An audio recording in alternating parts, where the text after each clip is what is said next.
Shoprite is the largest retailer in sub-Saharan Africa by sales, focusing on discount sales of everyday items. Well, the fact that Shoprite is top of the list tells you that there's been a leadership change and that Shoprite has held up best in terms of the sector, and Woolworths has tracked backwards in terms of its market capitalization. CEO Whitey Basson, market cap 93 billion rand, PE of just over 20, dividend yield of 2.5%. I can pick up in the corner of my eye that Chris is nodding. Is this an endorsement of the Shoprite story?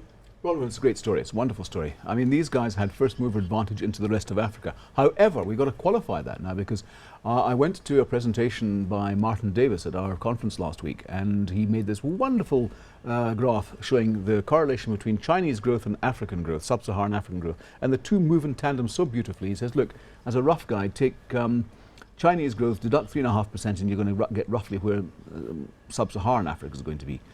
And if that's the case, and if you look at what the IMF's been saying in recent times, 3% for the continent as a whole, it's a lot better than South Africa, sure.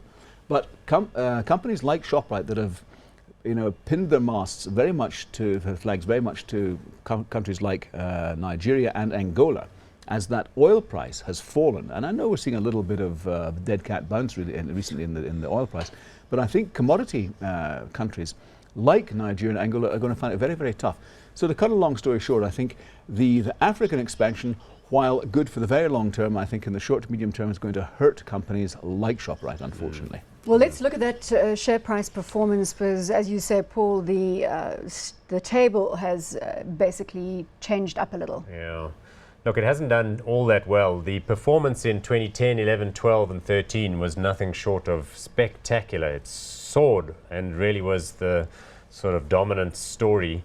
It's hardened up since then, and 2014, 2015, that's when the commodity price fall, as Chris has indicated, has been a concern, not just in Angola and Nigeria and Zambia and those places, but also even here.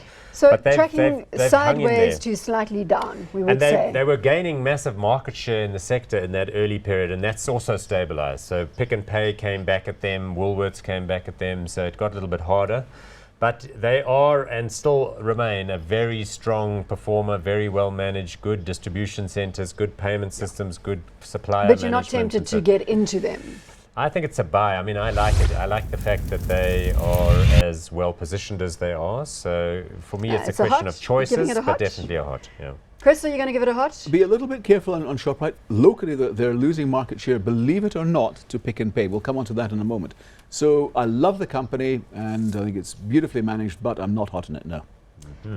Interesting. Interesting.